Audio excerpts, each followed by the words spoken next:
Hello friends, मेरे YouTube channel English वे में आप सभी का स्वागत है। तो चलिए शुरू करते हैं आज की स्टोरी, जिसका टाइटल है दी अगली डकलिंग। अगली का मतलब हो गया बदसूरत, डकलिंग यानी बत्तख के बच्चे को डकलिंग बोलते हैं।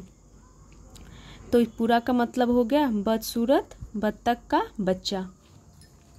वन डे यानी एक दिन, 6 duck eggs hatched on a farm।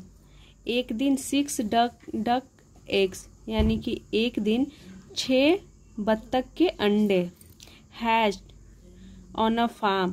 hatched यानी कि फूटे, on a farm यानी कि एक खेत में। तो अंडे से बच्चे निकलने यानी अंडे फूटने से बच्चे निकलने बाहर आने को हम उस प्रोसेस को हैच बोलते हैं, और उसकी पास्ट हो गई सेकेंड फॉर्म हैच्ड। तो पूरा का मतलब हो गया, तो इसका मतलब हो गया कि 6 बत्तख के बच्चे फूटे एक फार्म यानी कि एक खेत में। हाउएवर हालांकि the 7th egg took longer to hatch. हालांकि द 7th egg यानी कि जो 7वां अंडा था, टुक लॉन्गर यानी ज़्यादा समय लिया, टू हैच यानी कि वो फूटने में ज़्यादा समय लिया। वरिंग मदर डक, तो यहाँ पे हो गया कि जिससे जो मदर थी, डक मदर थी यानी बत्तख माँ, वो चिंतित हुई। वरिंग यानी कि चिंतित हुई।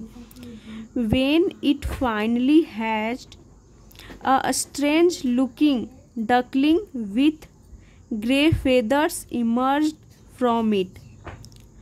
जब इट फाइनली हैच्ड यानी कि जब यह अंत में यानी कि आखिरकार, फाइनली का मतलब हो गया अंत में, आखिरकार। इट यहाँ पे अंडे के लिए यूज किया गया है। जब इट फाइनली हैच्ड यानी कि जब यह आखिर में फूटा। अ स्ट्रेंज लुकिंग डकलिंग, एक अजीब दिखने वाला। अ स्ट्रेंज लुकिंग का मतलब हो गया कि अजीब दिखने वाला, यानी एक अजीब दिखने वाला डकलिंग यानी कि बत्तख का बच्चा, विथ ग्रे फेदर्स यानी कि भूरे पंखों वाला। इमर्ज्ड फ्रॉम इट, इमर्ज्ड यानी कि निकला, फ्रॉम इट यानी कि उस अंडे से एक अजीब दिखने वाला, एक ग्रे पंखों वाला एक डकलिंग बाहर निकला। Everybody found the great duckling ugly and made fun of it. Everybody found the great duckling ugly यानी इसका मतलब हो गया कि हर किसी को वो डकलिंग जो बत्तख का बच्चा था वो ग्रे फेदर वाला अगली लगा, यानी हर किसी को वो बच्चा जो डक का बच्चा था डकलिंग वो बदसूरत लगा। अगली यानी बदसूरत।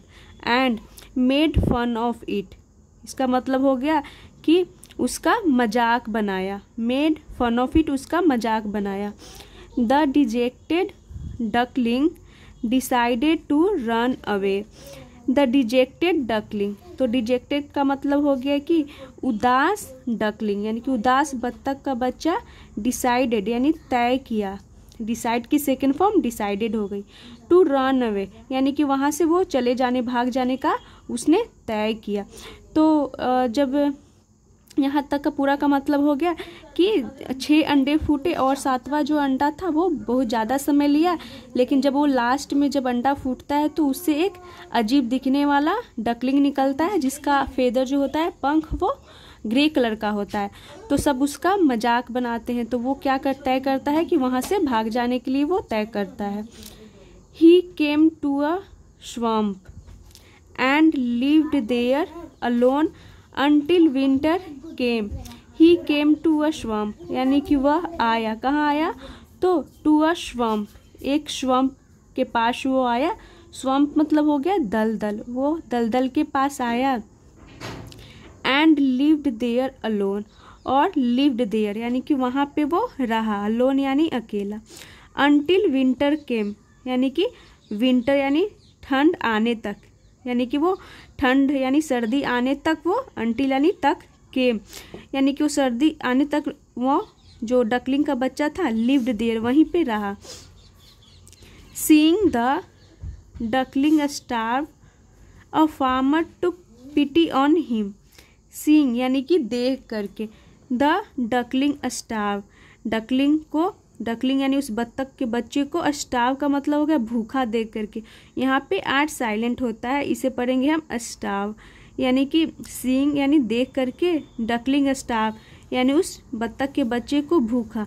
अ farmer look pity on him, एक किसान को टुक पिटी यानी कि दया आ गई, ऑन हिम यानी कि उस पर। तो पिटी यहाँ पे, पिटी का मतलब होता है दया, जो कि नाउन हो गया, टुक यहाँ पे वर्ब हो गया, टेक की सेकंड फॉर्म टुक हो गई। तो वो उस फार्मर को दया आ गई, ऑन हिम, हिम किसके लिए प्रोनाउन यूज हुआ है, तो उस डकलिंग के लिए, बत्तख के बच्चे के लिए, कि बत्तख के बच्चे पे उसे दया आ जाती है एक फार्मर को। He gave him food and shelter at home, he gave उसने दिया, तो किसने दिया, यानी कि यहाँ पे ही प्रोनाउन उस फार्मर के लिए यूज किया गया है। ही गेव उसने दिया, हिम यानी उसे, फूड यानी भोजन, एंड शेल्टर, शेल्टर का मतलब हो गया कि आश्रय, एट होम यानी कि घर में उसे क्या दिया, उसे किसान ने खाना दिया, आश्रय दिया उसे रहने के लिए। हाउएवर हालांकि, afraid of the farmers noisy children, हालांकि अफ्रेड यानी कि हालांकि डर करके, किससे, तो of the farmers noisy children यानी किसान के नोइजी चिल्ड्रेन, नोइजी चिल्ड्रेन का मतलब हो गया शोरगुल करने वाले बच्चे से वो डर करके। The duckling ran away again, जो डकलिंग था बत्तख का बच्चा, रैन अवे अगेन यानी कि वो अगेन यानी फिर से वहां से भाग गया, रैन अवे यानी भाग गया।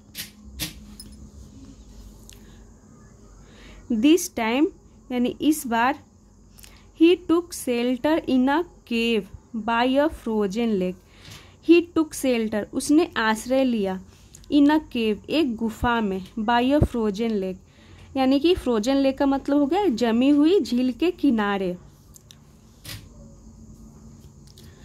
वेन स्प्रिंग अराइव्ड, जब स्प्रिंग अराइव्ड यानी जब वसंत पहुंची, तो इसका मतलब हो गया कि जब वसंत का मौसम आया। A flock of beautiful swans, a flock, flock का मतलब होता है झुंड, यानी एक झुंड, किसका, तो ऑफ ब्यूटीफुल स्वान्स एक सुंदर हंसों का झुंड। डिसेंडेड ऑन द लेक यानी कि एक हंसों का सुंदर झुंड उतरा, डिसेंडेड यानी उतरा, ऑन द लेक यानी कि उस झील पर उतरा। द डकलिंग यानी कि जो बत्तख का बच्चा था, डकलिंग, विच जो, वाज यानी कि था, नाउ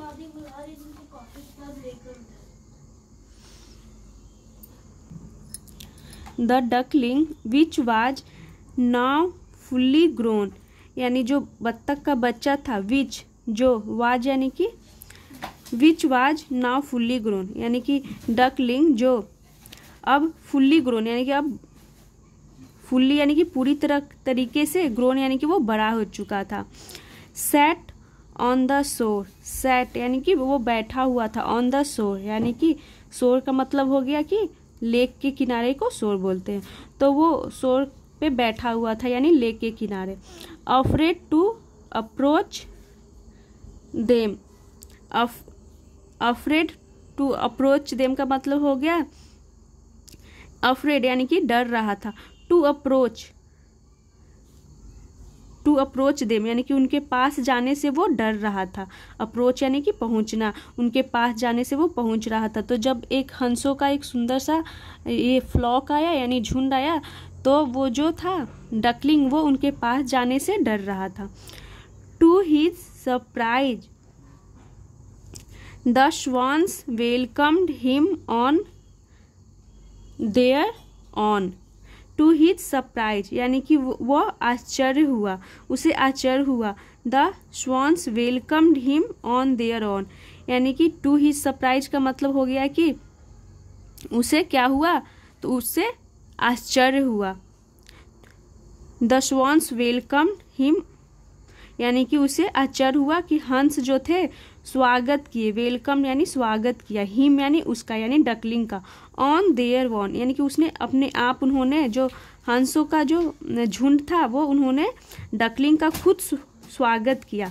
तो तो इससे वो आश्चर्य हुआ। टू ही सरप्राइज यानी कि आश्चर्य हुआ, यानी कि उसे उसकी उम्मीद नहीं थी, तो उसके विपरीत उसे क्या हुआ, उसे हंसों ने ही उसे स्वागत किया। वो तो डर रहा था, तो उसके विपरीत क्या हुआ, जो जरा सा भी सोचा भी नहीं था और डर कर बैठा हुआ था, तो जो हंस के जो झुंड है वो उन्होंने डकलिंग का स्वागत किया। दे आस्क्ड हिम, उन्होंने asked him to join them. तो यहाँ पे आस्क्ड का मतलब हो गया कि उन्होंने कहा, हिम यानी डकलिंग के लिए यहाँ पे यूज किया गया प्रोनाउन। दे आस्क्ड हिम यानी हंसों ने उससे कहा, टू ज्वाइन देम यानी कि उनमें शामिल होने के लिए, साथ आने के लिए, ज्वाइन करने के लिए यानी कि साथ आने के लिए, उनमें शामिल होने के लिए।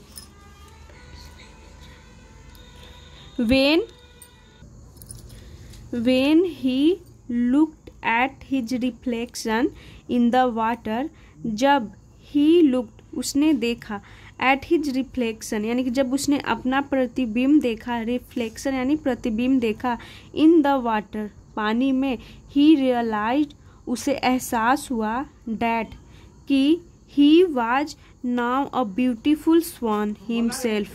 तो उसे क्या एहसास हुआ कि he was now a beautiful swan, वह था अब एक सुंदर हंस, himself यानी कि जब उसने पानी में अपना प्रतिबिंब देखा तो उसे रियलाइज यानी कि एहसास हुआ कि वह खुद एक सुंदर, अ ब्यूटीफुल स्वान एक सुंदर हंस था।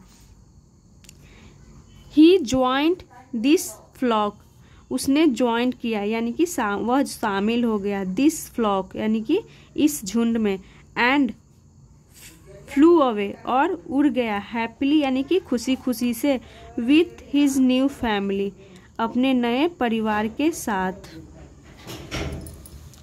तो इस पिक्चर में देख सकते हैं कि ये डक है और उसके डकलिंग्स, और ये जो अगली था डकलिंग ये है